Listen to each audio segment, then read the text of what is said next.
What up, everybody? It's Rob the Mellow Guy, and I'm back at you with another video. It's been a while. I do apologize. So if this is your first time watching the channel, don't worry. You're probably thinking, what's he talking about? But for those who have been following, I do have to make the apology right away that I have not made a video in a while.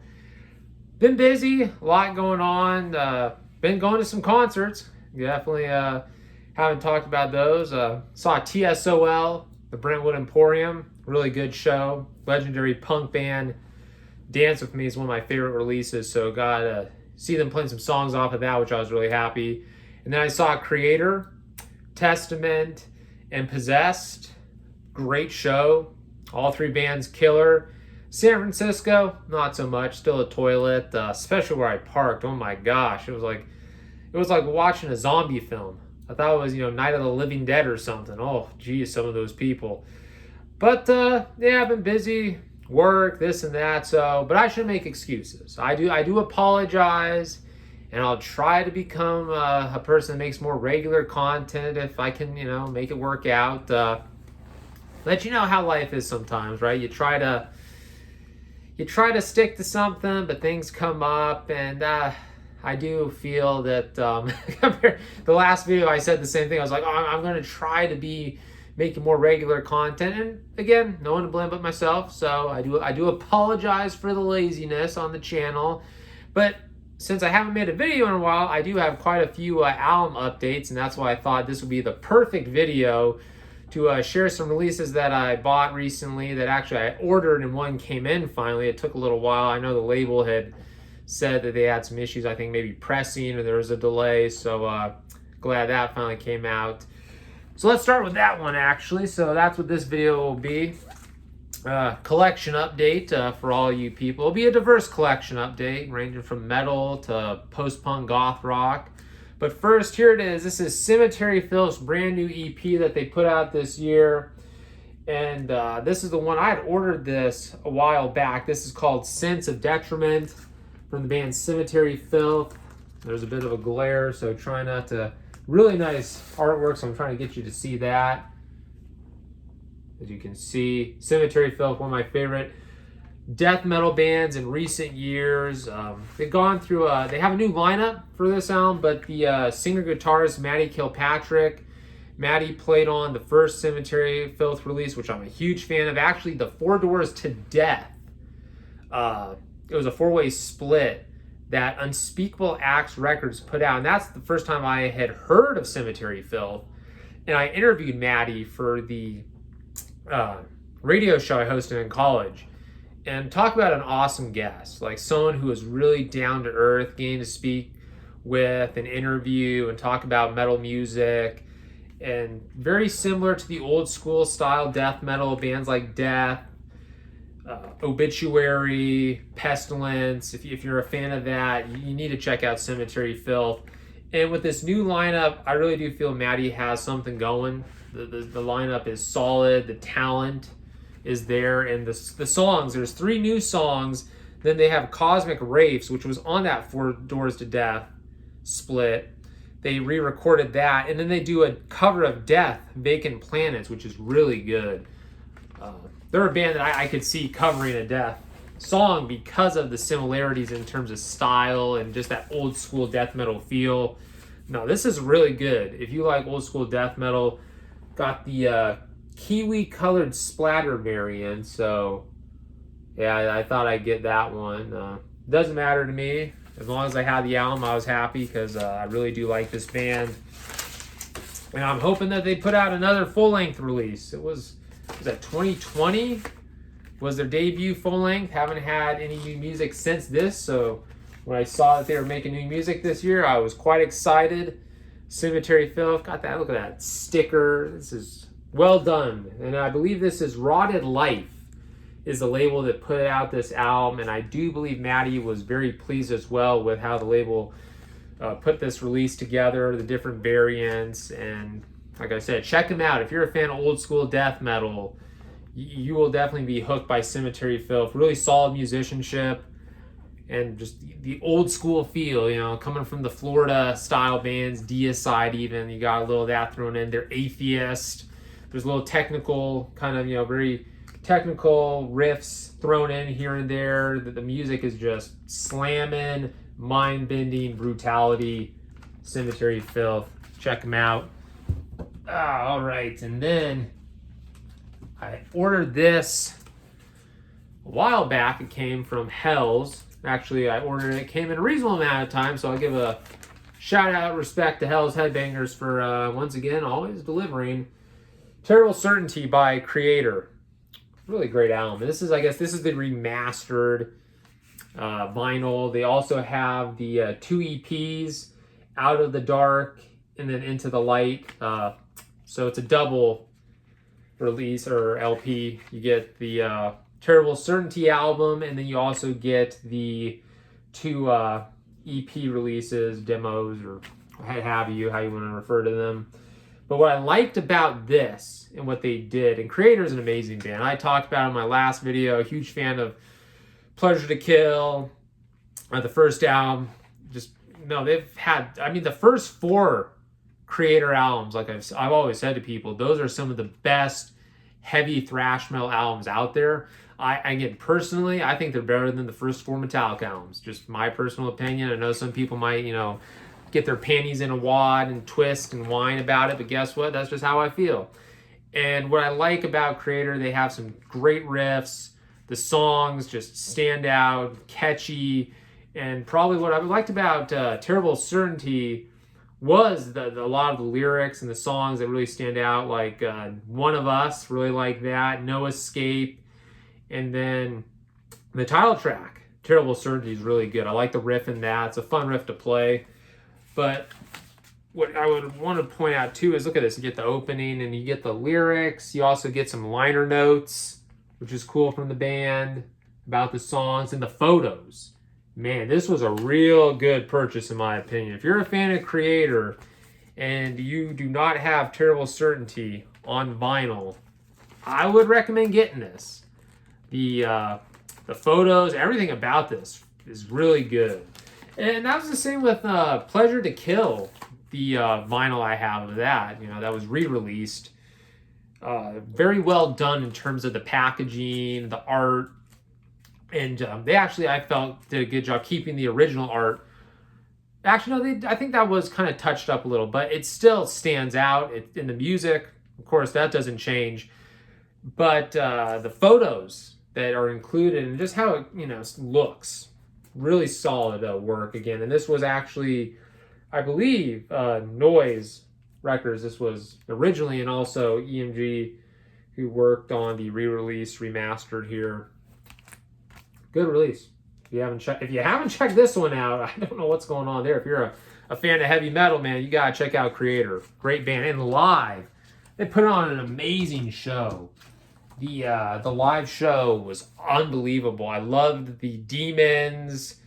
Just the whole stage setup was cool. You know, it was around and perfect because, you know, not, you know, too far off Halloween, you know, with the corpses, with the spears hanging, you know, or stuck through them. Kind of reminded me of like something from Cannibal Holocaust. It was pretty wild. They put on a really good performance too. I thought they sounded the best. And that's no shot at Possessed or Testament. Those bands did good as well. But Kreator, the energy, oh my goodness. You're talking a band that just delivers. Every song, the fans were really into it. Stood out. One of the best live bands in terms of extreme heavy metal that I've seen in a while, that just puts on a rip-roaring show from start to finish. Like, there's no moments of, okay, this is getting kind of repetitive or boring. And also the set list was good too. I thought they did a good job incorporating the songs that, yeah, you definitely want to hear Pleasure to Kill, but they threw in some songs from albums. I said, hey, you know, this isn't bad. I'm liking this. So, and there's songs that you can sing along to as well, which is great. So, yeah, if you haven't seen Kreator, definitely do so. Great band. German thrash metal at its finest. There's a lot of good German metal bands, of course. I could go on and babble about them, but that would just take the whole video. And trying to get to everything here, because I want to talk about this band I recently discovered, and man, whew, I am glad that I found them. If you are a fan of goth rock, especially bands like the Sisters of Mercy and early Ministry, right? That new wave goth kind of sound. Children on Stun. Trying to get that, there you go. Get that glare out. Trying to help out here. As you know, the production here, I work with what I have. I don't have the finest production. This isn't a fancy studio, but I make do. And people, they seem not to dislike my videos to the point where they're insulting me, but that can always change. Anyway, Children on Stun. This album is called Tourniquets of Love's Desire. I had come across this band recently and was blown away because it reminded me of the Sisters of Mercy, who I mentioned I'm a huge fan of, particularly First and Last and Always, when Wayne Hussey, Gary Marks were in the band. Not a fan, of course, of the Sisters of Mercy for This Corrosion, and that's no shot at Patricia Morrison. She's a decent bassist, don't have a problem, but honestly, that music sucked. I'm sorry, the songs, was it Dominion, Mother Russia? I hated that. So this to me was like more in the vein of the Sisters of Mercy material that I liked. The early releases, the demos, the EPs, the song Alice from the Sisters of Mercy, which I love that song. It's a fun riff also to play along to. Floor Show. And then any song from the First and Last and Always is, to me, is just classic. I mean, that album's just full of hits. All the songs on that, you just top to bottom, great release. So to hear a band kind of have that same style, I was like, okay. And I was shocked that this band came out they started in like the early 90s, which of course, very underground music, I guess, for that time, because, you know, most of the people in the 90s were listening to like grunge and all that type of music, especially, you know, when Nirvana broke. So to have a band that kind of didn't sound like a lot of those groups, right? In the 90s, you have a band that's doing like the goth, post-punk sound around 1991, 92. And I think they put this album out a few years later, 94 actually, I believe was when they put this through Cleopatra Records, a label that I'm quite familiar with because I do have quite a few releases. Actually, when I go through my collection, speaking of goth, post-punk bands, Christian Death, I have a live Christian Death album that was put out by Cleopatra Records. I think my TSOL album that I have was reissued. It was a Cleopatra Records re-release of, you know, songs. And there's also live albums. So I actually, when I stopped to think of it, Cleopatra Records is a label that I have quite a few releases from. And so coming across this band and seeing that didn't really come as a surprise, given that the sound fits with that label. I know they did also a re-release of The Mission, some of their material. I personally would like to have God's Own Medicine from the band The Mission, famous goth rock band, Wayne Hussey, singer, guitarist. Like to have them do that re-release with the original songs. Maybe do a little remaster, but damn, if I could get that on vinyl and get that'd be something. That's a good release. But getting back to this, Children on Stun. Unbelievable songs, the sound, the quality of the songs. And the one of my favorites was, let me see here, Cats or Devil's Eyes. Really like that. It has such a moody feel to it. And it reminded me, the singer especially reminded me of like Al Jurgensen when he was singing on With Sympathy, mixed with the guitar playing of like a Gary Marks and a Wayne Hussey, right? That's where this band has such a cool sound and definitely fit the goth image. You can see they got the sunglasses, wearing them. Look at those guys, right? And I think this is actually, let me show you the color. I got this on, it's like a red variant splatter. There you go. Really cool release.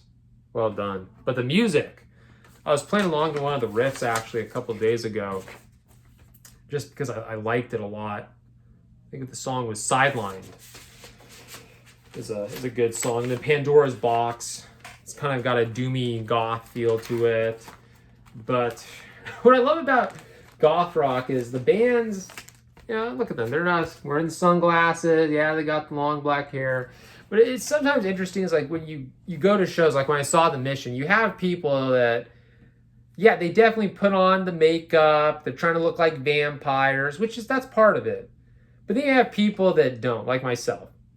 Love goth rock, love post-punk, but I don't have the earrings, I don't have the skull necklace, or again, I'm not wearing eyeliner, but I love the music. And if people want to do that, because that is part of the culture, the music subculture of goth rock, I don't mind it. I've always found it funny is when you have the people that dress up and they're saying, oh, I'm a goth or something, and then you start actually trying to talk about music with them, and then they're like, well, I really don't know that. Well, it's always been funny to me. It's entertaining.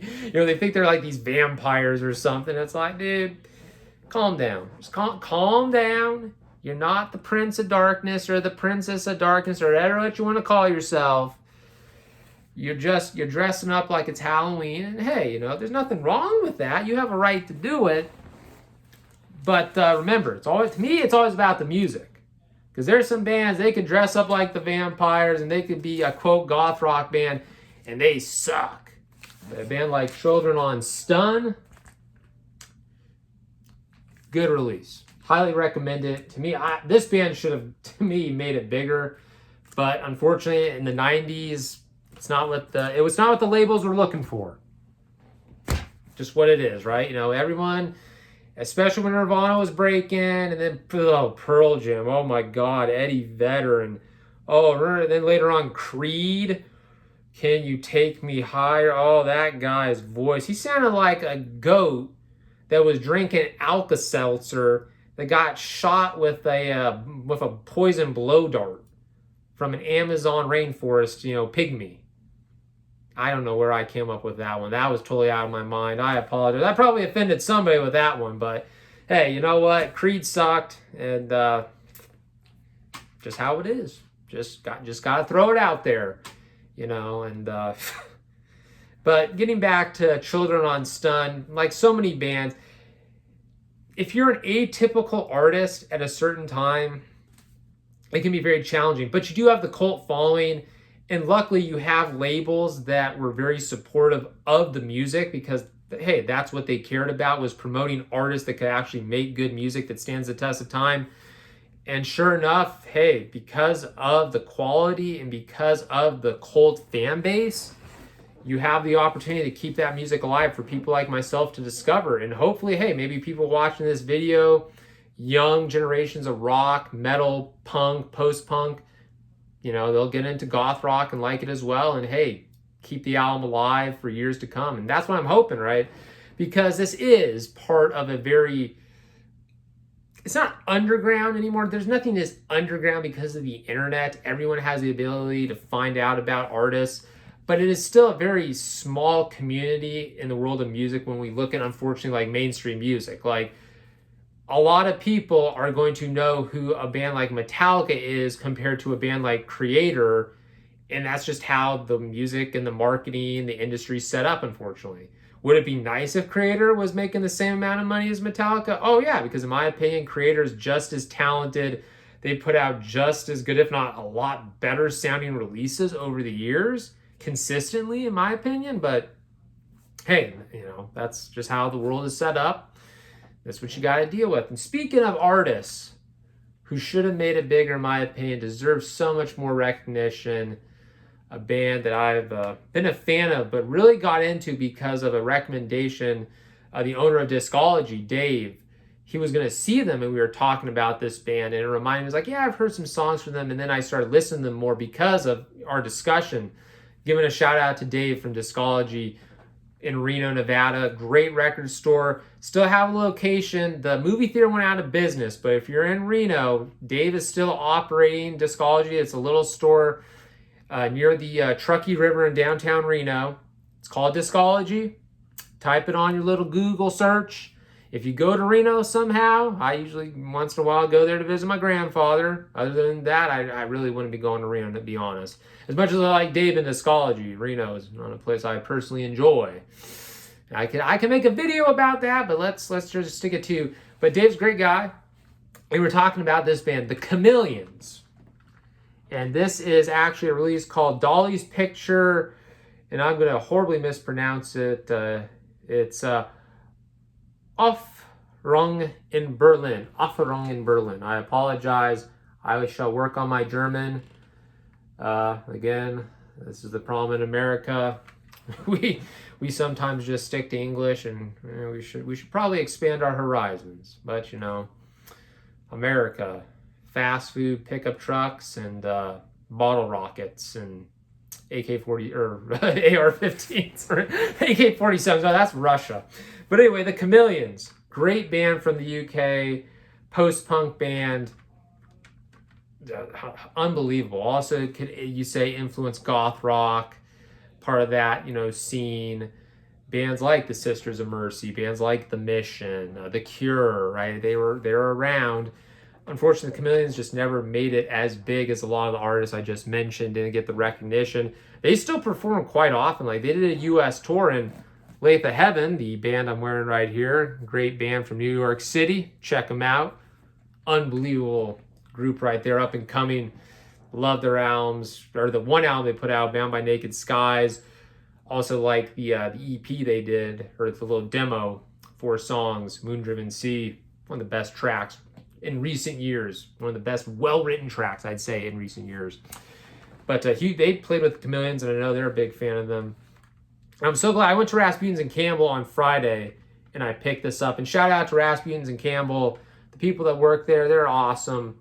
Really, really nice workers. The guy helped me because they had moved around the CDs, and he showed that. He actually asked me. You go to the Rasputin's and some other places, they don't do that. People look like they're on freaking meth or something. Freaking jerks. Don't even help you. You're just looking around and you're like, where the hell? Because they're so disorganized sometimes. But this guy, Rasputin's and Campbell, he had it down. Got at the cash register. Cool dude. We were talking about the Chameleons. He asked me some questions. I gave him some recommendations. That's what you want, And I'm willing to drive to Campbell, California, San Jose for many reasons. I like going to the Japanese market. And, it's a nice place. Westfield Mall is just okay. I should make a video talking about my experience there and the ugly dress I saw. Oh, God. But Rasputin's and Campbell, I don't mind going. And hey, it's a bit of a drive from where I live, but I'll take it because you get to pick up albums like this. And the songs on here are actually different versions of songs that you would hear on other albums and other releases, such as the first album, Script of the Bridge. And my favorite song from Script of the Bridge is on here, Less Than Human. So getting to hear that was cool, and that it's a different sounding version, so you can kind of compare and contrast. Same with Monkeyland, really like that song. And then you also have the Live in Berlin is the second CD. And you got Monkeyland's on there. Less Than Human's actually the opening song, which I was like blown away. Pleasure and Pain I like. And also In Shreds, that's a good song. But there's quite a few songs on here that I really enjoy. So getting to see the different versions and hear them. Glad I found this release. And nice artwork, as you can see. Even the CDs. Look at that. Look at that blue. It's a nice color. Really like the artwork. Actually, I believe the one of the members, he does the artwork.